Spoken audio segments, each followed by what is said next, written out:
Welcome to Life Talk. Today we're going to have a special guest. Her books get ready to come out on March the 18th, and she's going to talk a little bit about her journey as far as how she began writing and, stuff she's went through with the whole publishing, getting scams, stuff like that.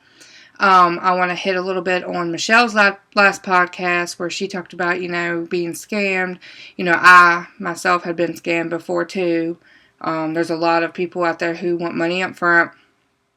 You just have to know if it's legitimate or not, and which is really hard to do, I know, like, Faith by Grace Publishing, we started out where we did everything. I've learned over the past year and a half that you have to charge a little bit in order to produce the book the way it needs to be done. I don't charge outrageous fees of thousands of dollars. I mean, we have a set fee of like $350, and we do work with people as far as payments or, negotiate other things. We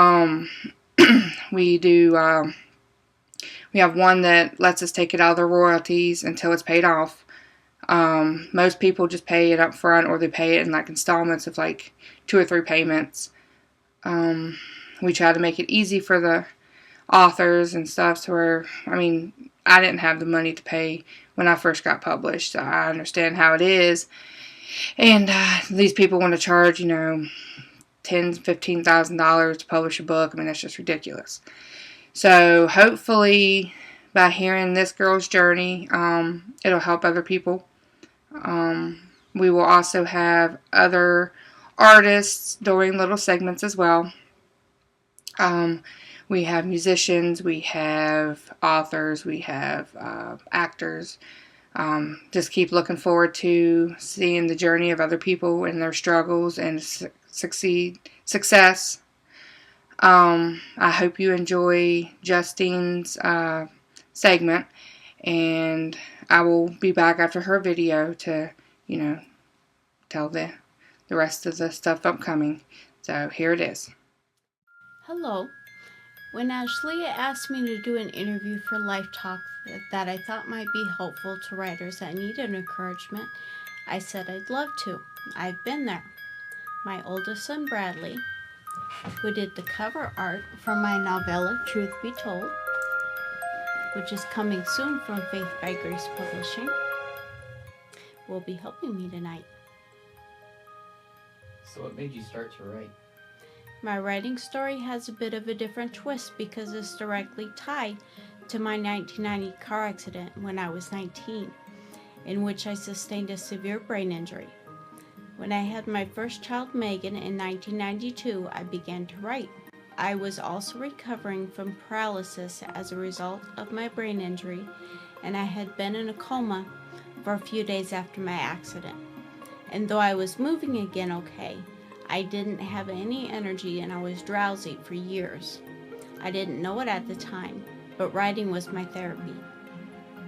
So what made you keep writing? What helped was to have a reason to write, a higher purpose other than to be published, and that kept me motivated. Writing helped recover me, and I became more aware of that as time went on. Writing was also my church. I wrote stories, poetry, and many letters. All my spiritual connection with Jesus that strengthened my mind. Why else did you write? In my recovery, I felt marginalized, like a second-class citizen or worse, and I didn't have the strength to speak out.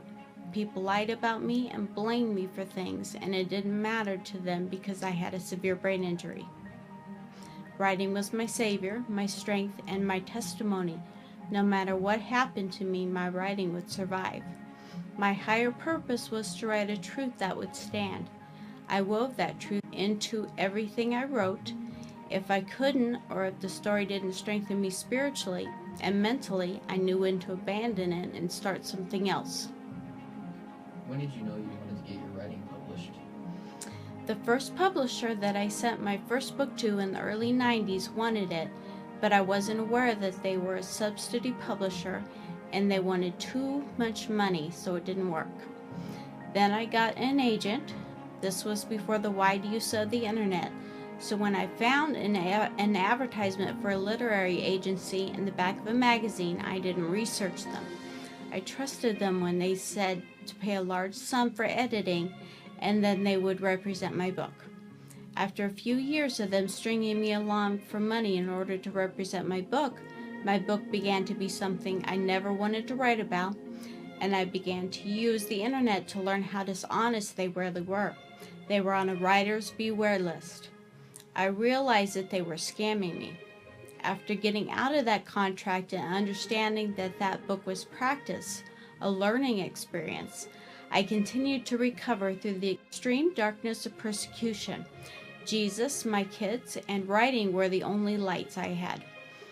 I was under great pressure to be published because it was the only way that I could show people I had recovered from my injury. What did you do after your bad experience with the agent? I wrote as therapy, but rarely submitted my writing anywhere. I didn't use the internet to search publishers, and I couldn't afford postage to submit my books to more than a few places. I was suffering from PTSD and survivor's guilt as a result of my accident, and I realized that I needed to cope with that psychological aspect of my recovery before I could begin to submit my writing. One of the things that helped me was going back to college.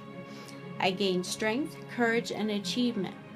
I attended the University of Iowa through distance learning, thanks to my stepfather Roger, and I took as many BLS program courses through the Iowa Writers Workshop as I could, while at the same time coping with my PTSD by talking and writing about it. These were the most important things I did to gain confidence and strength in my writing. The instructors and the lessons with the Iowa Writers Workshop were helpful, and learning from them was exactly what I needed to heal from my bad experience. They taught me to read what I had written and to line edit. I then stepped into the publishing world again with poetry and short stories. Getting smaller things published first led me to anthologies, which I found fulfilling because they're very specific in their subject matter, and I could write those I felt interested in. Then I gained the courage to be published for bigger things. So you're ready now then?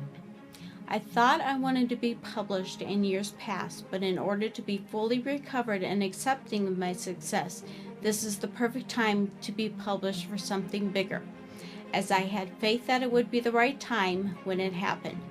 Writing will always be my savior. I hope that my story is helpful to someone who needs to know that other writers have overcome bad writing experiences as well as life's hurdles. I'm grateful for everything I've been through, since it all enriched my writing and gave me the stories.